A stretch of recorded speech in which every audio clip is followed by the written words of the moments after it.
설교가 길어지지 않게 오늘 본문의 말씀에 우리 경청이 오늘 설교의 전체 주제입니다. 그런데 이사야서는 망하는 자식들의 특징을 이야기하고 있습니다. 패망하는 자식들. 지금 이스라엘 백성들을 향해서 이사야가 하나님의 말씀이에요. 하나님이 이렇게 얘기하라 그랬어. 너네들은 망해. 그 세 가지를 똑같은 단어지만은 다른 단어지만 똑같이 쓰고 있어요. 보기는 보아도 봤는데 몰라. 두 번째, 들었는데 언더스탠드가 안 돼.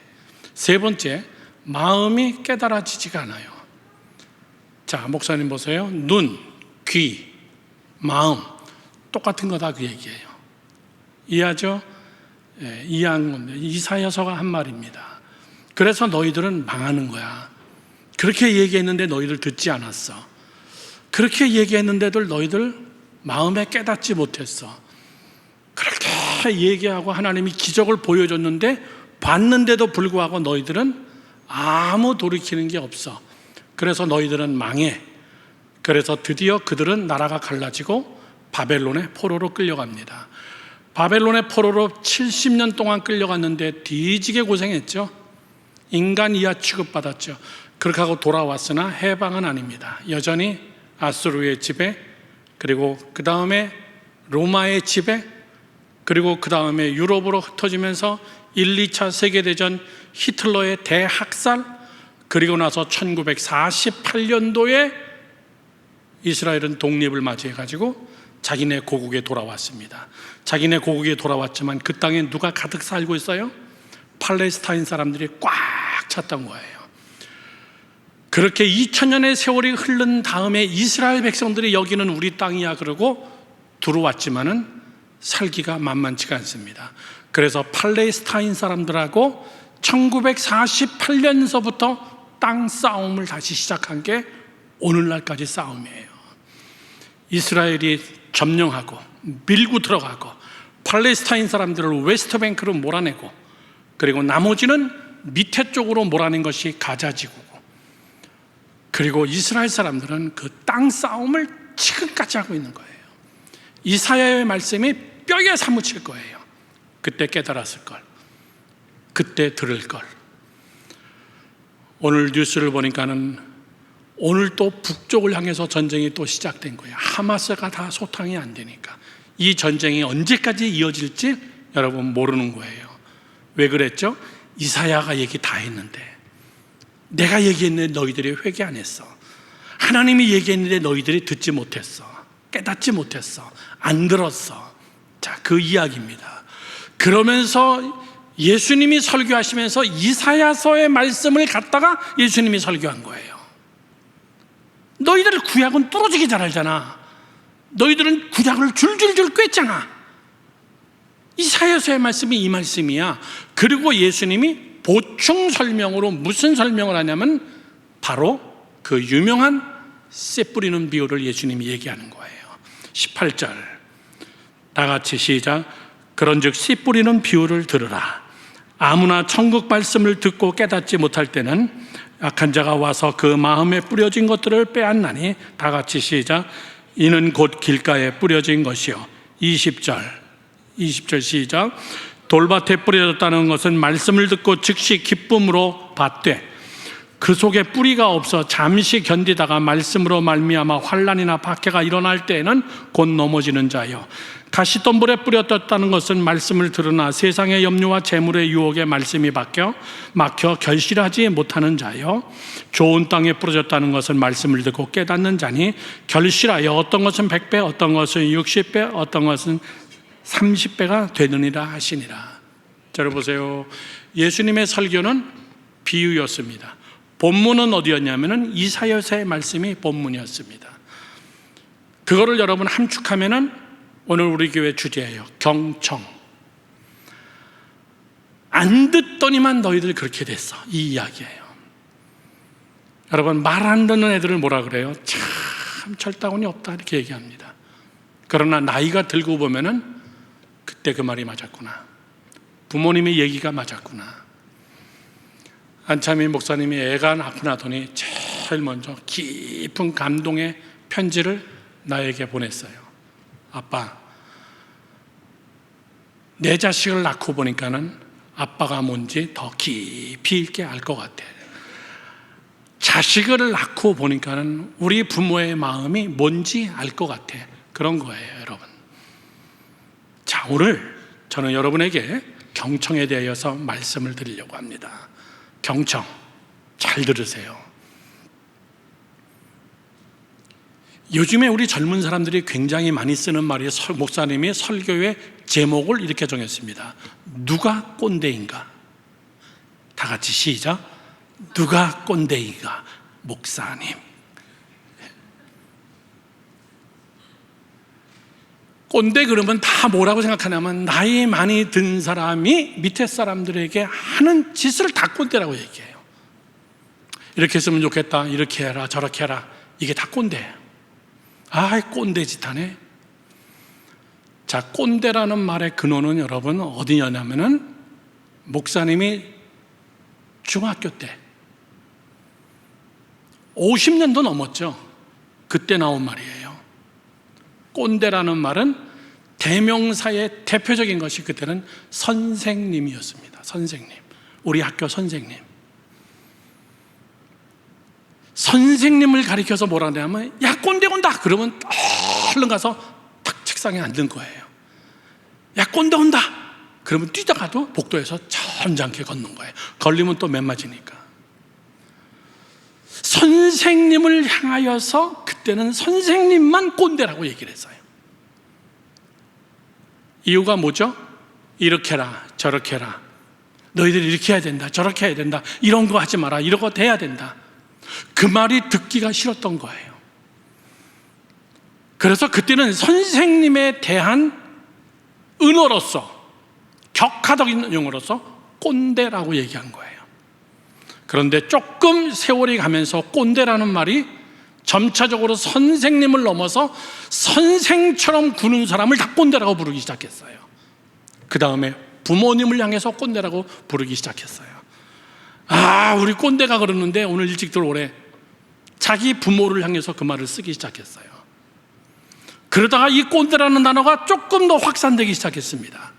그 다음에는 경찰한테 쓰는 말이 됐어요. 꼰대, 우리한테 경찰들이 이렇게 한다 저렇게 한다, 우리를 잡으러 온다. 그리고 짭새, 우리를 잡는 사람. 전부 다 은어가 그거였어요. 지금은요, 뭐라고 이야기하면 무조건 다 꼰대야.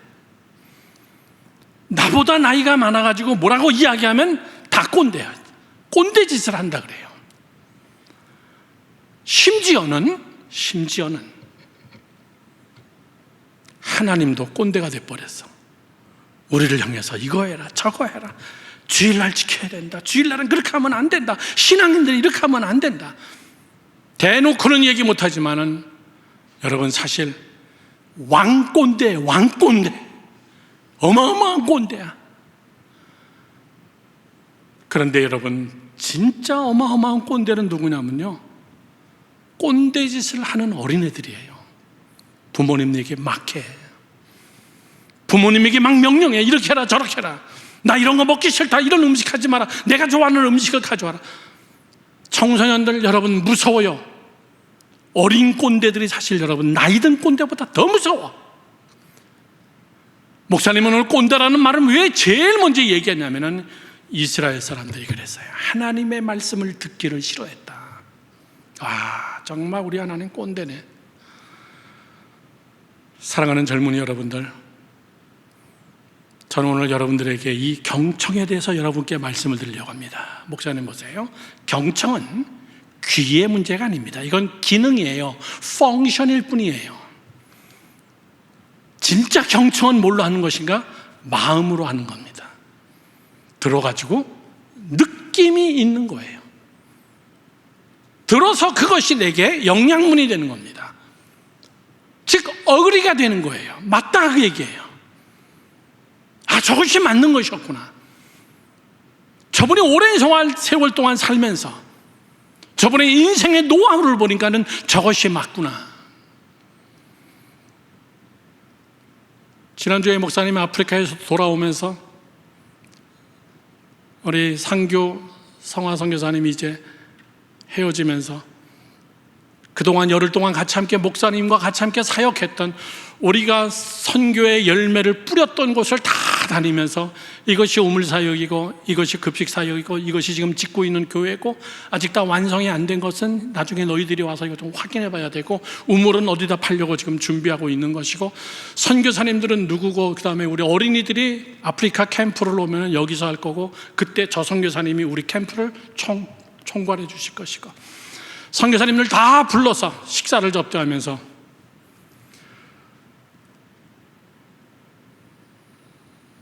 상교 성화 부부가 그런 얘기를 해요.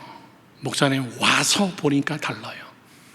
그냥 일주일 딱 달리 선교하고 돌아간 거하고, 그 다음에 와서 듣고 선교사님들하고 직접 같이 함께 경험해보고 그 현장에 가보고, 이게 정말 장난이 아니네요. 그치? 장난이 아니지. 오늘도 아침에 카톡이 왔더라고요. 목사님, 저희들 거기는 지금 아침 8시예요. 오늘 비전 예배 목사님이 설교하시는군요. 저희도 같이 함께 예배 드립니다.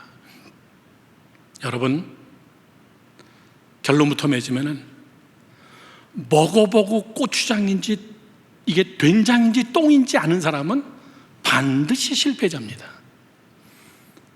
그건 똥이야 라고 얘기했을 때 깨닫는 게 지혜로운 자예요. 실패의 자리까지 가서 그것을 찍어 먹어보고 그제서야 이것이 된장이구나 똥이라는 것을 깨닫게 되면은 시간, 엄청나게 많은 시간 여러분 깨진 거예요. 50, 60쯤 가서 여러분 깨달으면은 그는 다시 일어날 시간이 짧아요. 엄청나게 많은 돈을 여러분 소비하게 됩니다. 나는 이것이 맞다라고 생각했기 때문에, 이것이 참 능력이라고 생각했기 때문에 그거 의지하고 왔는데 와서 보니까 다 실패하고, 그러면 여러분 waste money, 목사님이 많이 하는 말 waste time, 다 소비해서요. 시간 소비하고 돈 소비하고 젊음, 나이, 이거 다 소비하고, 그때라도 깨달으면 여러분 다행이지만 깨달아도 아쉽잖아, 안타깝잖아. 나는 하나님 앞에 그렇게 기도해요. 하나님, 앞으로 사역 3텀만 더 하게 해주세요. 지난번에는 2텀이었는데 요즘에 보니까 목사님이 아직 건강해.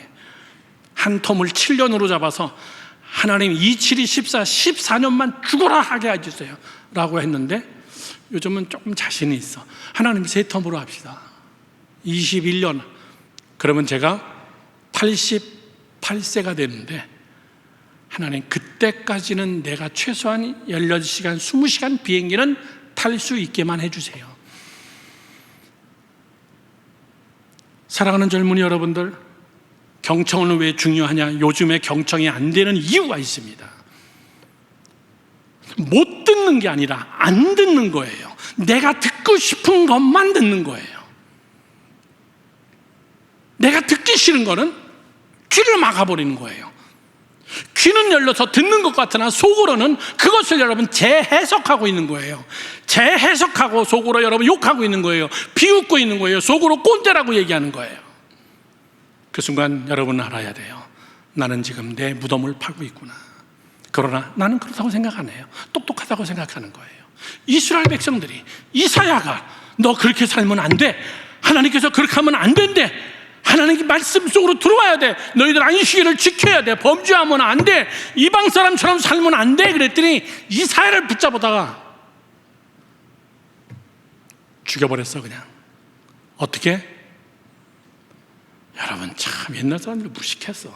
나무 위에다 올려놓고 이사야를 톱으로 썰어서 죽여버렸어. 얼마나 비참해. 그러면 죽인 사람들은 왜 그렇게 죽였을까? 그가 하는 꼰대짓이 너무나 싫었던 거야. 혼자 의로운 척하고 자기들의 아픔을 너무나 잘 알면서 그거를 콕콕 찔러서 이야기하니까는 싫은 거예요. 그를 톱으로 썰어서 죽여버렸어요. 그리고 그들은 그것을 깨닫지 못하고 그들은 70년의 포로 생활 속에서 우리가 죽인 이사야의 말이 맞았구나, 이사야가 한 예언이 그대로 다 성취됐구나, 예수님도 이사야의 예언을 꺼내가지고 봐라, 너희들 지금 로마 속에 있잖아. 여러분, 우리는 무엇을 듣고 싶어 하냐면 힘든 이야기보다가 재미난 이야기, 복잡한 것보다는 단순한 것, 쓴 것보다는 단 것을 듣기 좋아하고, 경건보다는 쾌락을 듣기를 좋아하고, 영적인 것보다는 여러분 육적인 것을 더 들으려고 하고, 내 영의 힘이 되고 살이 되고 능력이 되는 이야기보다는 음담패설이나 시희낙락이나 이야기하는 것을 듣기를 더 좋아하고, 남을 비방하는 이야기를 더 좋아하고, 듣는 것보다는 차라리 말하는 것을 더 좋아하고. 자, 여러분, 목사님이 청년부 맡았을 때 최소한 이 설교는 여러 번 했어요. 오늘 또 할 거예요. 경청이라는 단어 가지고 씨 뿌리는 비유예요. 씨 뿌리는 비유는 인생에 어디다가 대입시켜도 다 맞는, 참 기가 막힙니다. 이사야의 설을 가지고 예수님이 씨 뿌리는 비유로 설교를 다시 했어요. 안 듣는 자들, 못 듣는 자들, 안 들으려고 하는 자들. 자, 우리는, 제가 아까 전도사님하고 얘기했어요. 오늘은 내가 이 부분을 설교하고 다음 주는 전도사님이 이 부분을 설교하세요. 오늘은 왜 우리는 안 들으려고 하는가? 나는 지금 어느 병에 걸렸나? 마음으로는 다 듣고 싶어 하면서도 왜 그런가? 젊은이 여러분들, 씨 뿌리는 비유 세 가지만 얘기합니다. 첫 번째, 마음이 길가이기 때문에 그렇습니다. 마음이 길가. 어떤 사람이 씨를 뿌렸는데 길가에다 뿌렸어요. 바보죠? 그런 사람이 있어요. 여기에 누가 길인지 누가 합니까? 씨 뿌리는 자는 모르는 거예요. 그냥 씨 뿌리는 자는 씨를 뿌렸어요. 그런데 이 중에 길가가 있었다는 거예요.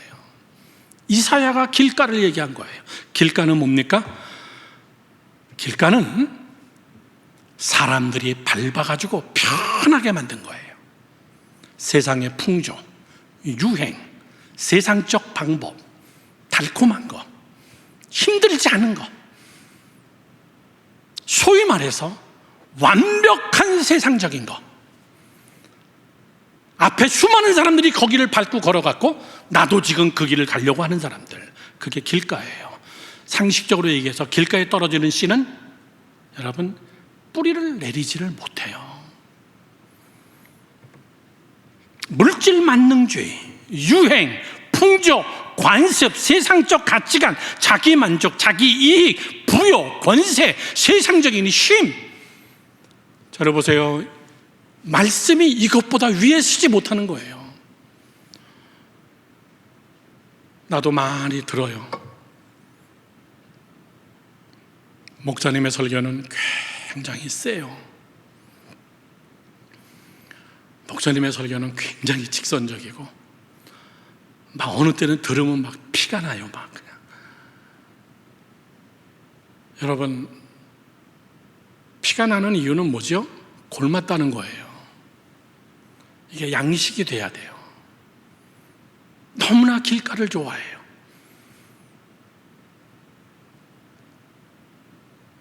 목사님 그렇게 어떻게 살아요? 지금 세상이 어떤 세상인데? 그는 지금 무슨 얘기하고 있냐면 나는 길가를 걷고 싶어요. 목사님 지금 가시밭길을 얘기하고 있어요. 그래가지고 어떻게 먹고 삽니까 우리가? 이 경쟁 사회 속에서 어떻게 우리가 건져낼 수 있어요? 어떻게 그렇게 다 예배드립니까? 어떻게 그렇게 다 합니까? 지금 이 시간 상규성화 부부가 이 예배를 지금 드리고 있는데 같이 지내는 9박 10일 동안 제가 계속 반복했어요. 너희들 예수마을교회에 있을 때 수요예배, 금요예배, 특세 빠지지 않고 나와서 예배드리고 기도드리고 기도하고 말씀 묵상하고 이제 그거 안 돼. 98%가 모슬렘이에요. 너희들은 모슬렘 선교사야. 예배가 그렇게 많지도 않아. 너희들 차도 없어. 너희 부부 손잡고 매일같이 같이 기도해야 돼. 매일같이 같이 서로 위로해야 돼. 목사님도 없어. 마음대로 예배 드릴 수 있는 환경도 안 돼. 기독교에 대한 탄압이 심해. 그래도 예배가 무너지지 않게, 예배가 무너지지 않게, 그 길이 없으면은 길이 아닌 곳에 가서라도 예배를 드려. 사랑하는 젊은이 여러분들, 길가 무서운 겁니다. 내가 길가에 서 있는 걸 모르는 거예요. 예수님은 뭐라 그럽니까? 넓은 길로 가지 마라. 너 죽어. 얘기해요. 넓은 길을 좋아하지 마. 그 길은 사망의 길이야. 지옥의 길이야. 넌 반드시 죽어, 그 길에서. 목사님의 얘기일까요? 마태복음 7장 13절에서 17절까지 이렇게 써 있습니다. 다 같이 시작. 좁은 문으로 들어가라. 멸망으로 인도하는 문은 크고 그 길이 넓어 그리로 들어가는 자가 많고, 생명으로 인도하는 문은 좁고 길이 협착하여 찾는 자가 적음이라.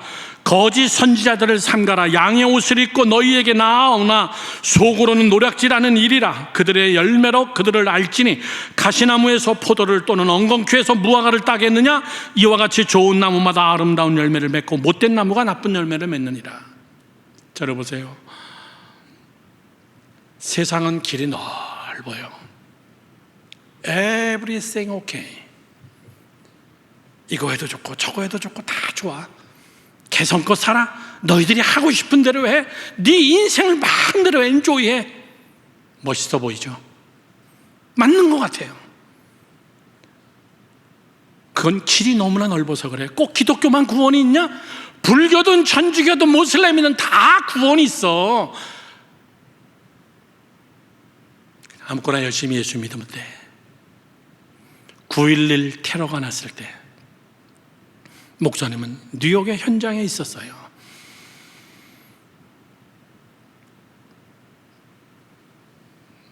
조지 부시 대통령이 플로리다에서 올라왔습니다. 그때 플로리다 유치원에서 애들 동화책 읽어주는 시간이었으니까. 그리고 뉴욕으로 올라와서 거기서 예배를 다 같이 함께 드렸습니다. 뉴욕에 왔던 사람들은 알 거예요. 세계적인 부자가 지은 교회, 뉴저지에 있는 무슨 교회죠? 목사님도 갑자기 생각이 안 나지.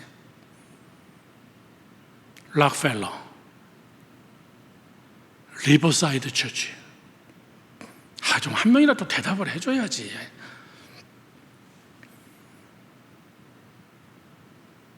락펠러 세계적인 부호, 그 사람이 지은 교회예요. 거기서 다 같이 함께 모여가지고 추모 예배를 드렸어요. 근데 이런 망할 놈의 교회, 불교, 천주교, 힌두교, 모슬렘 다 같이 모여가지고 교회 안에서 다 같이 함께 예배를 드린 거예요. 자기들의 의식 하나씩 가지고 다 같이 함께 강대상을 공유하면서. 장로교회예요.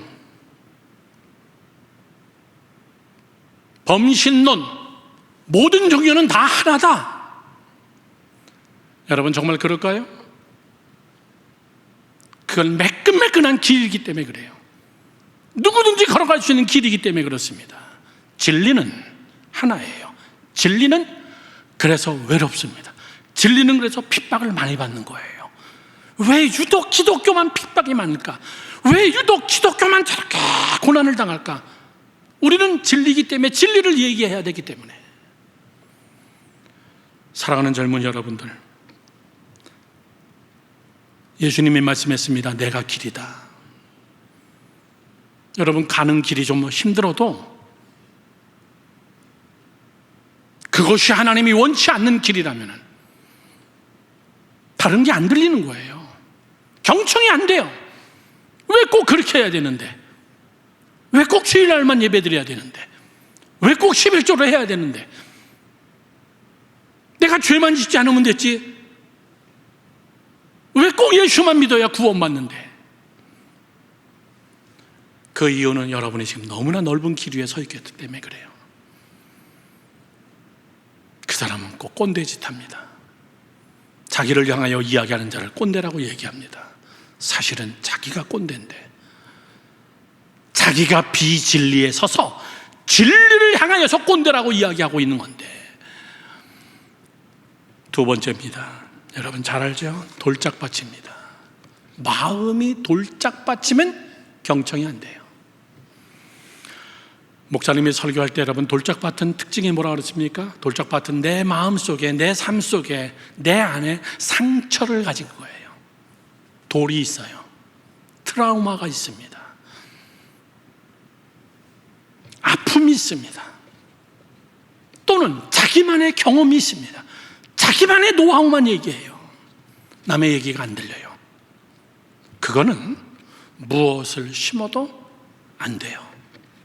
뿌리가 내리지 않습니다. 깊은 이야기를 하다 보면은 듣지 않는 자가 있습니다. 반드시 그 사람은 트라우마가 있거나 아픈 상처가 있거나 열등감이 있다든가, 아니면 불안정한 가정에서 여러분 자랐든가, 그런 나름대로의 돌짝밭이 그 안에 있어요.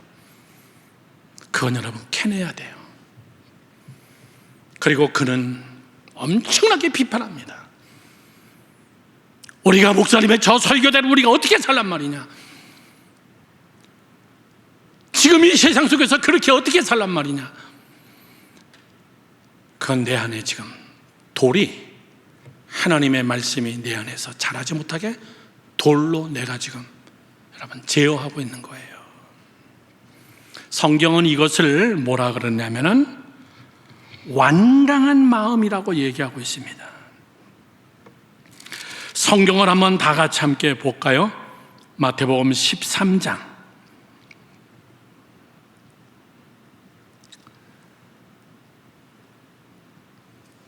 본문 말씀의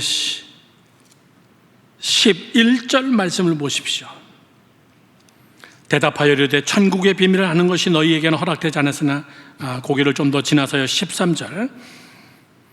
그러므로 내가 그들에게 비유로 말하는 것을 그들이 보아도 보지 못하였고 들어도 듣지 못하고 깨닫도 깨닫지 못하고, 그리고 14절에 이사야의 예언의 말씀을 이야기하고 있고 15절로 넘어가 봅니다. 이 백성의 마음이 어떻게 돼요? 어떻게 되어서? 완악하여져서. 저를 보세요. 돌덩이같이 악해졌다고 얘기해요. 말이 안 들리는 거예요. 설교가 안 들리는 겁니다. 설교하는 자를 찔러서 죽이는 거예요. 톱으로 썰어서 죽여버리는 거예요. 설교하는 자를 심지어 바리새파 유대인들은 집단적으로 예수를 십자가에 못 박아서 죽여버린 거예요. 완악의 끝이가 돼버린 거예요. 그들의 마음속에 뭐가 있기 때문에? 은혜가 없이 율법만 있기 때문에, 교만만 있기 때문에 그게 돌덩이가 됐어요. 그걸로 예수를 쳐서 죽여버린 거예요. 요즘 세상에 여러분 완악한 사람들 굉장히 많습니다. 말 길게 안 해요. 그냥 옆에 있는 흉기 꺼내가지고 그냥 죽여버리는 거예요. 마음이 얼마나 완악해졌는데 기브앤테이크의 대화가 안 되는 거예요. 대화가 안 되면 그냥 없애버리는 거예요. 대화가 안 되면은 그냥 돌려차기로 그냥 기절할 정도로 조패버리는 거예요. 그것이 부모든 애인이든 자기 자식이든 상관없이 완악, 들리지가 않는 거. 네가 뭔데 나한테 잔소리해? 네가 뭔데 나한테 훈계를 하려고 그래? 네가 뭔데 나를 가리키려고 그래? 네가 뭔데 나한테 이리라 저래라 그래? 그런 얘기 쓰는 사람이 있으면은 오늘 예배 마치고 당장 헤어져. 목사님 그래도 꽤 괜찮은 남자인데 돌려차기 한번 당해봐야 그때 그 말이 맞았구나. 네가 뭔데? 이 말 많이 쓰는 사람, 경청이 안 되는 사람이에요. 사랑하는 젊은이 여러분들, 목사님 보세요. 성경 구절을 여러분 잘 읽어보면 굉장히 무서운 구절이 있습니다. 경청이 안 되는 것은 내 마음이 완악해서 그런 경우도 있어요. 내가 회개하지 않아서, 내가 너무나 편리한 것을 좋아해서, 길거리를 좋아해서. 그러나 잘 들으세요. 하나님이 그를 완악하게 만들거나 하나님이 그의 귀를 막아버리는 경우가 있어요. 듣지 못하게, 깨닫지 못하게 하나님이 그의 귀를 막아버렸어. 보세요. 성경에 이렇게 써 있습니다. 출애굽기 10장 1절부터 2절까지의 말씀에 여호와께서 모세에게 이르시되 바로에게로 들어가라. 내가 그들의 마음과 그의 신하들의 마음을 어떻게 해요? 완강하게 함은 나의 표징을 그들 중에 보이기 위함이며 내게 내가 애굽에서 행한 일들 곧 내가 그들 가운데서 행한 표징을 내 아들과 내 자손들의 귀에 전하기 위함이라. 너희는 내가 여호와인 줄을 알리라.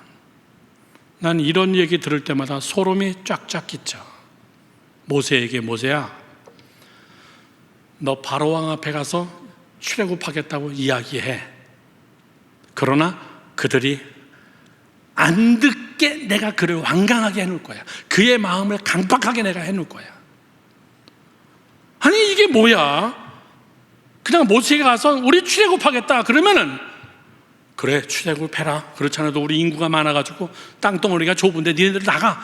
이렇게 하면 얼마나 좋아. 그런데 하나님은 내가 그들의 길을 딱 막아버릴 거야. 그리고 하나님이 10가지의 재앙을 내리면서 에티오피아 사람들이, 이집트 사람들이 숭배하는 그 우상들이 얼마나 우습다는 것을 내가 보여주려고 그래. 하나님이 얼마나 위대한 것을 내가 보여주기 위함이야. 그런데 한 가지 보여줬는데 갑자기 그들이 회개해버리면 어떡해? 그래서 내가 그들의 귀를 완강하게 해버릴 거야. 계속 모세가 갑니다. 9가지의 재앙 가운데도 그들은 완강했어요. 왜? 하나님이 그들의 마음을 완강하게 했다 그랬어요. 마지막 10번째 재앙 때는 하나님이 풀어놨어요. 바로가 기절하듯이 놀래가지고 자기 아들이 죽는 거 보고 그렇게 하고 다 해방시켜버린 거예요. 여러분, 이사야 6장 9절에서 12절 말씀에도 이렇게 써 있습니다. 여호와께서 이르시되 가서 이 백성에게 이르기를 너희가 듣기는 들어도 깨닫지 못할 것이요 보기는 보아도 알지 못하리라 하여 이 백성의 마음을 둔하게 하며, 하나님이 둔하게 해버리겠대요. 그들의 귀가 막히고 그들의 귀가 감기게 하라. 염려하건대 그들은 눈으로 보고 귀로 듣고 마음으로 깨닫고 다시 돌아와서 고침을 받을까 염려가 되기 때문에 내가 그들의 귀를 막아버릴 거야. 내가 이르되 주여 어느 때까지 그렇게 하시겠습니까? 하였더니 주께서 대답하시되 성읍들은 황폐하여 주민이 없으며 가옥들에는 사람이 없고 이 토지는 황폐하게 되며 여호와께서 사람들을 멀리 옮기셔서, 바벨론이죠, 이 땅 가운데 황폐한 곳이 많을 때까지, 그때까지, 저를 보세요, 처절하게 저 인간들이 완전히 처절해질 때까지 내가 저들의 귀를 막을 거야. 회개하지 못하게 할 거야. 와, 결국 이날이 옵니다. 남유다의 마지막 왕이 바벨론의 포로로 끌려가고 그들은 70년 돼가지고 느헤미야 때쯤 돼가지고 느헤미야가 그 땅을 가보니까는 황폐해졌습니다. 사는 사람이 없어요. 다 포로로 끌려갔거든. 농사 짓는 땅이 아니니까는 땅은 다 황폐하게 됐어요. 그때까지 내가 저들이 회개하지 못하게 해놓을 거야. 여러분,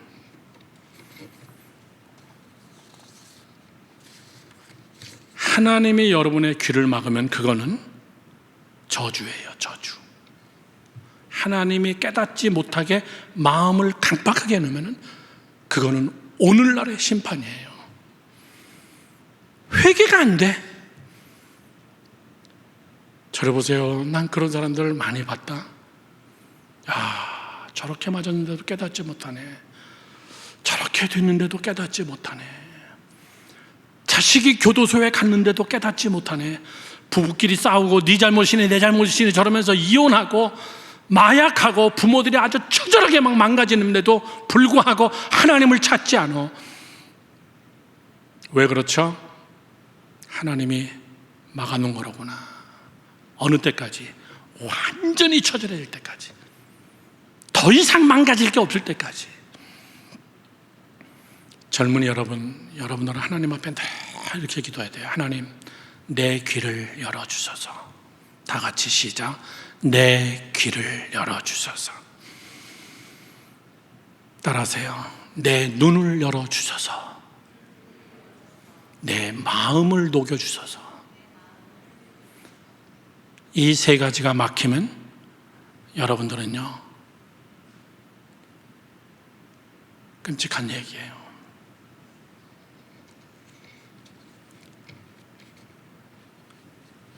마지막 세 번째 얘기합시다. 마음이 가시덤불이기 때문에 그렇습니다. 마음이 가시덤불. 너무 생각이 복잡해. 너무 생각이 복잡해. 근심이 너무 많어. 염려가 너무 많어. 너무 세상 것들로 바빠. 너무나 분주해. 나름대로 열심히 사는 것 같은데 제일 중요한 거 하나님의 말씀을 잊어버렸어. 너무 열심히 소신껏 비전을 향해서 가는 것 같은데 여러분, 믿음은 다 깨먹었어. 내가 상규 형제 부부에게 늘 하는 말이었어. 사역보다 중요한 것은 하나님과의 관계다. 오늘도 성화자매 사진이 왔는데 병원에서 현미경 들여다보고 엄청 바빠. 상규 형제 어저께 유치원 애들 데리고 소풍 가고. 그러나 나는 상규 형제 부부가 잘할 거라고 믿어요. 여기서 정말 열심히 새벽 제단을 쌓으면서 기도 생활하면서 예배 생활하면서 나는 봐왔기 때문에, 그래도 상규야, 선교사로서 사역보다 더 중요한 것은 하나님과의 관계야. 하나님의 말씀이 들려야 돼. 하나님의 말씀이 느껴져야 돼. 하나님의 말씀이 귓속말로 해도 들려야 돼. 느낌을 알아야 돼. 느낌이 있어야 돼. 성경 한 구절을 읽어도 느낌이 팍팍 와야 돼. 강팍해지면 성경 통째를 읽어도 아무 반응이 없어. 살아가는 젊은 여러분, 가시덤불이 뭔 줄 알아요? 들어보세요. 가시덤불은요, 막 이런 가시만이 아니에요. 요즘 가시 중에 제일 무서운 가시가 뭐야? 여러분 못 맞춰.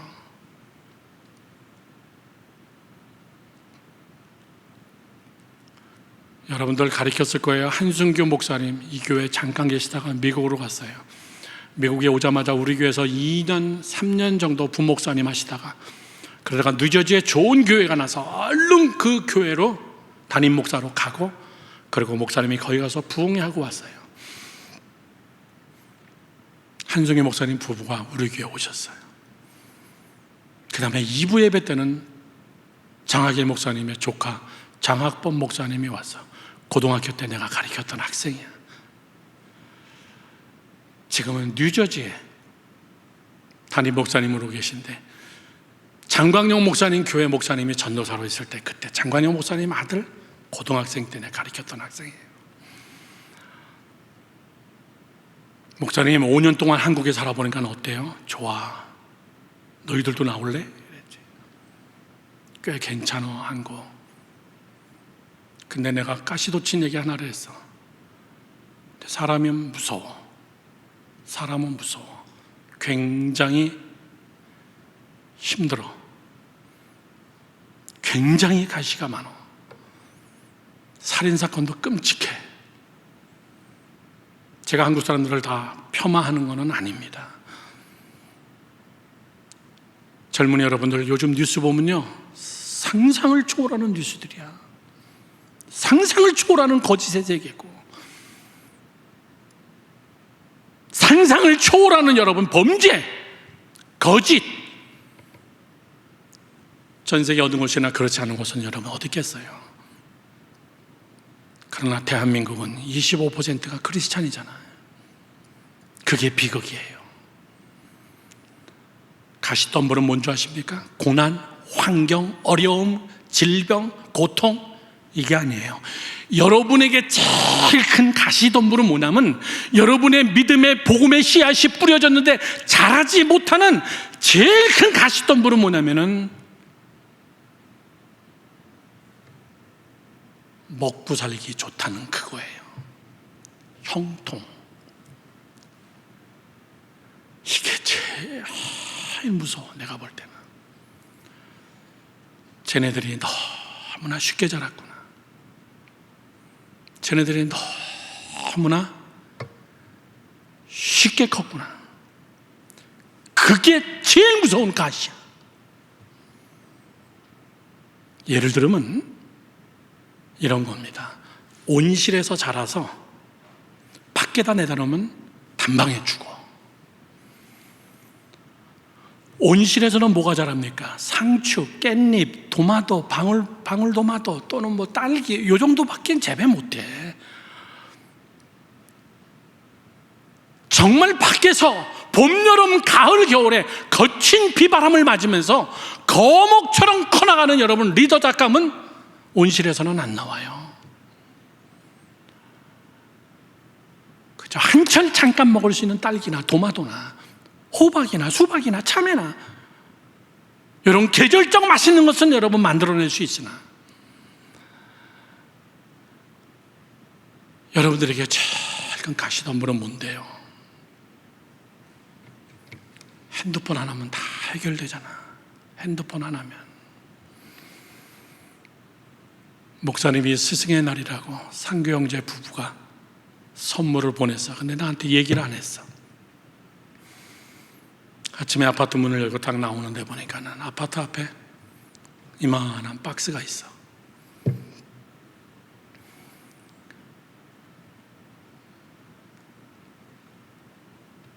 그러면서 전화해서 너희들이 갖다 놨니? 그랬더니 예, 저희들이 갖다 놨어요. 목사님하고 같이 9박 10일 선교지 여기저기 여행 다니면서 목사님 가방에 하도 낡아가지고 저희가 들고 다니면서 좀 마음이 아팠어요. 목사님 너무너무나 좋아요. 여기서도 핸드폰으로 오다니까 목사님 선물이 집 앞에 딱 가요. 대박 좋아요.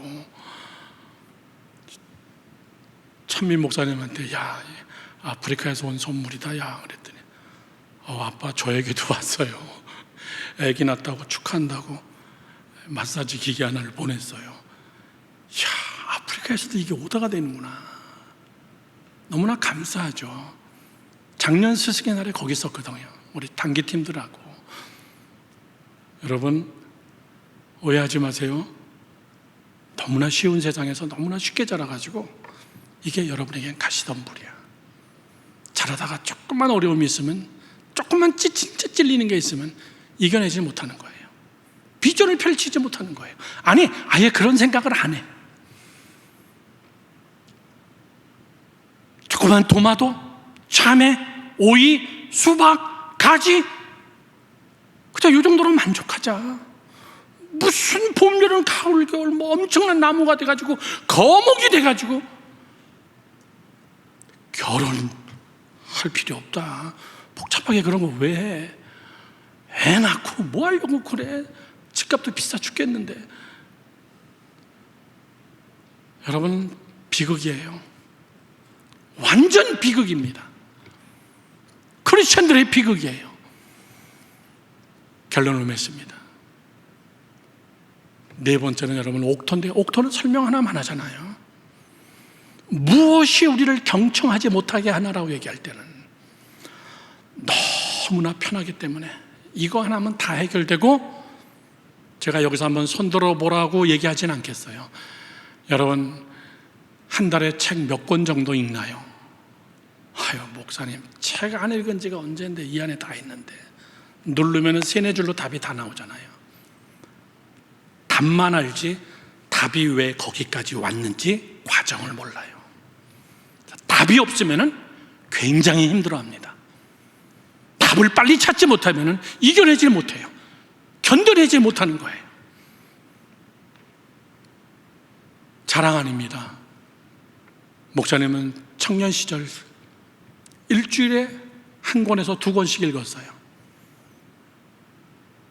버린 거 다 빼버리고 한국으로 오면서 한 3,000권 정도 교회에다가 다 도서관 만들어주고. 난 지금도 책 많이 읽어요. 자랑 아니에요. 책은 우리로 하여금 과정을 알게 합니다. 이거는 과정이 없어요. 답만 있습니다.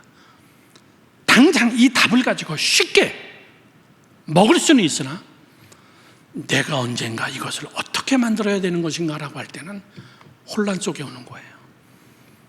과정을 이겨내지 못하는 거예요. 과정을 만들지를 못하는 겁니다. 사랑하는 젊은 여러분, 마지막 성경 한 구절 로마서 10장 17절 말씀을 읽고 다 같이 마치려고 합니다. 다 같이 읽읍시다. 시작. 그러므로 믿음은 들음에서 나며 들음은 그리스도의 말씀으로 말미암느니라. 여러분, 말씀을 듣지 않으면 하나님의 말씀은 능력이고 하나님의 말씀은 창조적 능력이 그 안에 있고 하나님의 말씀은 그 안에 하나님의 시간표가 있고 하나님의 말씀 속에는 세계를 움직이는 하나님의 노하우가 이 안에 있고 이 안에는 지금도 하나님의 소리가 우리 개인에게도 말씀하고 있고 이거를 듣지 못하면 믿음이 안 생겨요. 결국 여러분, 들음의 경청이 없으면 여러분의 인생은 완전 하류 인생 됩니다. 그러면 우리는 왜 듣지 못하나? 씨 뿌리는 비유에 여러분 귀를 기울이세요. 내가 너무나 길거리를 좋아하는 거 아닌가? 내 마음속에 상처가 아직까지 용서 못하고 아직까지 그 상처에 내가 묶여가지고 그 트라우마에 내가 묶여가지고 아니면 내가 너무나 편한 거 아닌가? 편한 거, 여러분 저도 편한 거 좋아요. 그러나 편한 것은 육신이 편한 것이지 내가 정말 듣고야 될 하나님의 말씀, 읽어야 될 하나님의 말씀, 만나야 될 성령님, 그분과 씨름하는 시간, 그분 앞에 매달리는 시간, 그리고 그 말씀 붙잡고 헌신하는 그 강력한 농도, 이것이 여러분의 인생을 좌우하는 거예요. 아멘 하시기 바랍니다. 다 우리 그 자리에서 일어납시다. 겸손하게 여러분 일어나서 두 손을 다 가슴에 얹으세요.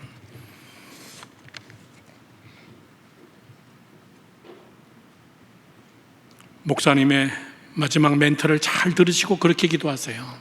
하나님, 정신없이 살다 보니까는 오늘 말씀 들으니까 내 귀가 먹었군요. 들어야 될 거를 너무나 못 들었군요. 하나님, 내가 진짜 봐야 될 것을 너무나 많이 못 봤군요. 내 마음, 내 가슴, 손을 얹고 있는 이 가슴이 점점 돌덩이가 되어져 가고 있습니다. 하나님 불쌍히 여겨주세요. 내 눈을 열어주세요. 내 귀를 열어주세요. 내 입을 열어서 하나님 기도하게 하옵소서. 굳어진 내 마음을 성령이여 갈아엎어 주시옵소서. 옥토가 되기를 원합니다. 이 안에 하나님의 비전의 씨앗이 떨어져 하나님의 뜻을 이루게 하여 주시옵소서. 주님의 이름을 크게 부르고 통성으로 결단하며 회개하며 기도합니다.